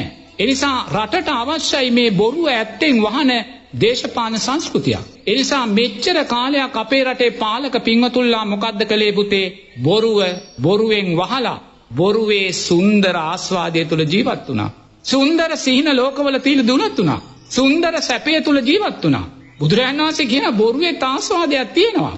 ඒ බොරුවේ ආස්වාදය තමයි පහුගිය අවුරුදු 5 තුල රට ගෙවි ගියේ. සුන්දර ආස්වාදය තුල බොරුවේ ආස්වාදය බොරුවෙන්ම වහ පුතේ ඒ බොරුවේ සුන්දර ආස්වාදය තුල සිහින ලෝකවල ගත කළා. ඒ ආස්වාදේ කෙටි කියලා බුදුරජාණන් වහන්සේ දේශනා කරනවා. මෙන්න ආදීනවේ ඇවිල්ලා. දැන් බොරුවේ ආදීනවය සමාජගත වෙලා පුතේ. ඒ නිසා බුදුරජාණන් වහන්සේ දේශනා කරන ඔබ මේ දකින්නේ මේ වගකීම් විරහිත දේශපාලන සංස්කෘතිය රට තුල ගොඩ නැගුවා වූ බොරුවේ ආදීනවයයි. පහුගිය අවුරුදු 5 දැක්කේ ආස්වාදයයි. ඒ නිසා දැන් ඔබ ආස්වාදයක් දැක්ක බොරුවේ. දැන් ඔබ මේ මොහොතේ ආදීනවේ දකිනවා. ඒ නිසා බුදුරජාණන් වහන්සේ දේශනා කරනවා බොරුවේ කෙටි ආස්වාදය දැකලා බොරුවේ දීර්ඝ ආදීනවය මේ මොහොතේ දකිමින් බොරුවේ නිස්සරණය කරා යන්න කියලා. බොරුවේ නිස්සරණය කියන්නේ මොකද්ද? ඇත්ත කරා යන්න කියලා. ඇත්ත. ජනතාව රවට්ටන්නේ නැති, ජාතික ආරක්ෂාවට මුල් තැන දෙන, මේ සම්මා සම්බුද්ධ ශාසනය ආරක්ෂා කරන, මේ ආර්ය ශ්‍රාංගික මාර්ගයෙන් පෝෂණය වෙච්ච විනයකාමී විනය ගරුක පාලකයෙක්ගේ අවශ්‍යතාවය උදෙසා පෙළගැහෙන්න කියන පණිවිඩය මේ මොහොතේ පුතේ වර්තමානයේ මේ දකින සෑම සිද්ධියක් තුලින්ම මතු කරලා දෙන්නේ එච්චරයි. වෙන දෙයක් නෙමෙයි. ඒ නිසා නිරේතුරුවම මේ මොහොතේ ඔබේ එකම අදිෂ්ඨානය ඔබ ඉදිරියේ තියෙන එකම අභියෝගය තමයි පුතේ මේ අසංවර දේශපාලන සංස්කෘතිය විරාමයක් තියලා සංවර දේශපාලන සංස්කෘතියක් විනයගරුක නායකයෙක් මේ තත්වයන් තුලින් මතු කරගන්න. නමුත් ඒක මතු කරගන්න පුළුවන් වෙන්නේ ඔබලාගේ සීලේ මෛත්‍රියේ ශක්තිය තුලින්මයි. එනිසා සීලේ යාගයේ ජීවිතයට එකතු කරගන්න. අන්‍ය ආගමික පින්වතුන්ලා සීලේ මෛත්‍රී යාගයේ ජීවිතයට එකතු කරගන්න. බෞද්ධ පින්වතුන්ලා ආර්ය ශ්‍රාංගික මාර්ගයේ යාගයේ ජීවිතයට එකතු කරගන්න. පුතේ ජීවිතයට එකතු කරගෙන කුමන පක්ෂෙන් වේවා පක්ෂය අපිට ප්‍රශ්නයක් නෑ. කවුරුන් හෝ වේවා පුතේ මේ බොරුව ඇත්තෙන් වහන, මේ බොරුවේ ආස්වාදයට යට නොවෙන, බොරුවේ ආදීනවේ තේරුම් ගත්ත, බොරුවේ නිස්සරණය කරා යන ඇත්ත සමාජයක්, සාධාරණ සමාජයක්, සම්මා සම්බුද්ධ ශාසනයට ගරු කරන සමාජයක් ගොඩනගන්න පුළුවන් ශක්තිමත් නායකත්වයක් කරා රට අරන් යන්න පුතේ. මේ මොහොතේ මේ සියලු විනාශයන් තුල රට ඉල්ලන්නේ එවැනි විනයගරුක නායකත්වයක් පමණක්මයි. ඒ නායකත්වයකින් තොරව පුතේ මේ ගන්න විසඳුම් සියල්ලම ගඟට කැපූ ඉනි බවටයිපත් වෙන්නේ. ඒ නිසා පුතේ මේ සියලු ව්‍යසනයන්ගෙන් මිදෙන්න පුළුවන් එකම එක තැන බෞද්ධ පින්වතුන්ලා නම් ආර්ය ශ්‍රාංගික මාර්ගයේ ශක්තියයි, අන්‍යාගමික පින්වතුන්ලා නම් සීලේ මෛත්‍රියේ ශක්තියක්මයි. ඒ නිසා ಜಾති ආගම් ભેදයකින් තොරව පුතේ හැමෝම අත්වැල් අල්ලගන්න මේ ව්‍යාසනයේ ඉදිරියේ ආරක්ෂක හමුදාවට දෙන්න තියෙන පූර්ණ සහයෝගය දෙන්න. පුළුවන් තරම් පන්සල් වල සෙනග අඩු කරලා පින්කම් සිද්ධ කරන්න පන්සල් වහන්න එපා, පන්සල් වලට බැරියර් දාන්න එපා. නිරේතුරුවම බුදුරජාණන් වහන්සේගේ ශ්‍රාවකයෝ අපිට බියක් ඇති වෙනවා නම් අපි හිතන්න ඕනේ බැරියර් ගැන නෙමෙයි, පන්සල් වැහිම ගැන නෙමෙයි, අපේ ශක්තිය ගැනයි. හොඳට තේරුම් ගන්න අපේ ශක්තිය ගැනයි. අපේ දුර්වලභාවය නිසා බිය සකස් වෙන්නේ. එහෙම බුදුරජාණන් වහන්සේ කොතනකවත් අපිට ශ්‍රාවකයෝ හැටියට කියන්නේ ඔබලා තනි අලියෙක් වගේ හැසිරෙන්න කියලා. තනි අලියෙක් වගේ හැසිරෙන්න කියලා. තනි අලියා කවදාක්වත් පුතේ කැලේ දඩයක්කාරයෝ හිටියා කියලා කැලේ දාලා යන්නේ නැහැ. ඒ වගේ මේ දඩයක්කාරයෝ මරන්න යන්නෙත් නැහැ, පහර දෙන්න යන්නෙත් නැහැ තනි අලියා. එයා නිරේතුරුවම ඇලීම් ගැටීම් වලින් තොර උපේක්ෂාව තුල එයාගේ කටයුත්ත තුල ඉන්නවා. ඒකයි සංඝයා කියන්නේ. එනිසා පුතේ කවුරු බය වුණත් සංඝ සමාජයේ බය විතු නැහැ. සංඝ සමාජය කියන්නේ මේ ලෝක ධාතුවේ ශ්‍රේෂ්ඨම පුද්ගලයන් 8 දෙනා. මහා බ්‍රහ්මයාට වඩා උත්තරීතර පුද්ගලයා. සක්විති රජුරවන්ටත් වඩා උත්තරීතර පුද්ගලයා. සක්‍ර දෙවියන්ටත් වඩා උත්තරීතර පුද්ගලයා. ඒ මහා සංඝරත්නයේ උත්තරීතර භාවය ප්‍රයෝජනයට අරගෙන පුතේ ජාතියට නායකත්වය දෙන සංඝයා දක්ෂ වෙන්න ඕනේ. නිවැරදි මාර්ගයෙන්, ආර්ය අෂ්ටාංගික මාර්ගයෙන්, සීලේ යාගයෙන්, මෛත්‍රී යාගයෙන් මේ විනාශය මේ අකුසලයේ යටපත් කරලා කුසලය මතු කරගෙන ජාතිය ඉල්ලන ජාතියට අපේක්ෂා කරන ජාතියේ මූලික අවශ්‍යතාවය වෙලා තියෙන පුතේ මේ ජාතික නිදහසට ගරු කරන මේ උතුම් සම්මා සම්බුද්ධ ශාසනයට ගරු කරන ශක්තිමත් විනයගරුක පාලකේ කුමන පක්ෂයකින් හෝ මතු කර ගැනීමේ අභියෝගය අපි ඉදිරියේ තියෙනවා. ඒ අභියෝගය ජය ගන්න සූදානම් වෙන්න කියන කාරණයයි මේ සියලු විනාශයන් තුල අපිට මතු කරලා පෙන්වන්නේ පුතේ. ස්වාමින්වහන්ස මේ සිද්ධීන් වලට හේතුව සප්ත අපරිහානීය ධර්ම දුර්වල වීමද ස්වාමින්වහන්ස? දරුවෝ සප්ත අපරිහානී ධර්මයන් දුර්වල වීම කියන කාරණේදී අපිට ආයිමත් කොතනකවත් නිදහසට කාරණා කියන්න බෑ. මොකද බුදුරජාණන් වහන්සේ දේශනා කරනවා සමාජයක දියුණුව සකස් වෙන්නේ නම් අනිවාර්යයෙන්ම පාලකයා සප්ත අපරිහානී ධර්මයන් තුල ජීවත් වෙන්න ඕනි කියලා. අපි සප්ත අපරිහානී ධර්මයන්ගෙන් කාරණා 6ක්ම පැත්තකින් තියමුකෝ. අපි එක කාරණයක් ගමුකෝ. සත්ත අපරිහානී ධර්මයන්ගෙන් බුදුරජාණන් වහන්සේ දේශනා කරන මුල්ම කාරණේ තමයි පුතේ අතීතයේ අපේ නායකයින් පැනෙව්වා වූ නීති වෙනස් කරන්න එපා කියනවා. අතීතයේ අපේ නායකයන් රැගෙන වූ සම්ප්‍රදායන් සම්මතයන් වෙනස් කරන්න එපා කියනවා. අතීතයේ නායකයින් අරගෙන වූ යහපත් දේ වෙනස් කරන්න එපා කියනවා. දරුවෝ අද මේ විනාශය සිද්ධ වෙලා තියෙන ඕක නිසාම නේද? අතීතයේ පැනෙව්වා වූ නීති රීති නෝනා දැන් වගන්ති කීයක් වෙනස් කරලා තිනවද? කීවෙනි සංශෝධනයේද පුතේ මේ ආණ්ඩුක්‍රම ව්‍යවස්ථාවේ? සංශෝධන 20 ගාණක් නේද? මං හිතන්නේ එහෙම වෙන්න ඕනේ. එකින් එක වෙනස් කරනවා පුතේ. අතීතයේ පාලකයන් රැකගෙන ආපු පුතේ මේ ජාතික ආරක්ෂා උදෙසා රට තුල විශේෂ වැඩසටහනක් තිබ්බනේ. ප්‍රමුඛතාවයක් තිබ්බනේ. රටේ ජාතික ආරක්ෂාව ඔක්කොමට මිස්සෙල්ලා ඒක රැකෙන්න එපා දරුවෝ. ඒක පුතේ ජාතික ආරක්ෂා උදෙසා ඒ සම්මත වෙලා තිබ්බේ සියලුම ධර්මතාවයන් විනාශ වුණානේ පුතේ. ඇත්තද බොරුද? එහෙනම් පුතේ මේ විනාශය ගැන අපිට ධර්මානුකූලව සාධාරණයක් නැද්ද? මේ ධර්මානුකූල සාධාරණ විනාශයක් සිද්ධ වෙලා තියෙන්නේ. ඒ නිසාමයි මම ඔබට කිව්වේ දරුවෝ සප්ත අපරිහානී ධර්මයන්ගෙන් අනිත් ඒවා ගැන කතා කරන්න දෙයක් නෑ දරුවෝ. ඒවා විනාශයෙන් විනාශයටම ගිහිල්ලා තියෙන්නේ. ඒ නිසායි මං කිව්වේ දරුවෝ මේ සප්ත අපරිහානී ධර්මයන් තුල රාජ්‍යයක් කරන්න කැමති ශක්තිමත් නායකයෙක් මොන පක්ෂෙන් හෝ වේවා ජනතාව පත් කරගන්න එන්තොරනම් පුතේ මේකට විසඳුමක් නැහැ. එතනම තමයි ප්‍රශ්නෙට විසඳුම තියෙන්නේ. එහෙමනම් අද දවසේදී අප වෙනුවෙන් බොහෝ කරුණාවෙන් උන්වහන්සේ අපට පහදා දුන්නා. අපිට වැරදිච්ච තැන්, අපි අකුසල් පුරවගත්ත තැන්. එහෙමනම් වැරදි හඳුනගත්තා. ජීවිතය කුසලෙන් ශක්තිමත් කරගනිමු. අප්‍රමාදී වෙමු. අප විසින් රැස් කරගත් කුසල ශක්තියින් සම්‍යක් දෘෂ්ටික දෙවියෝ අනුමෝදන් වෙත්වා. උන්වහන්සේලා මේ සම්බුද්ධ ශාසනයත් මේ රටත් මේ ජාතියත් සෑම මොහොතක් පාසාම සුරකීවා. අප කෙරෙහි බොහෝ කරුණාවෙන් මේ ධර්මයේ දෙසවතාල මහරහතුන් වැඩිමග ඔස්සේ ධර්මය දේශනා කරන පූජ්‍ය රාජගිරියේ අරිය ඥාන ස්වාමීන්ද්‍රයාණන් වහන්සේ ප්‍රමුඛ මහා සංඝරත්නය සුරකීවා. උන්වහන්සේලාට කිසිදු විපතක් කරදරයක් නොවේවා. උන්වහන්සේලා සුරක්ෂා වේවා. නිදුක් වේවා. නිරෝගී වේවා.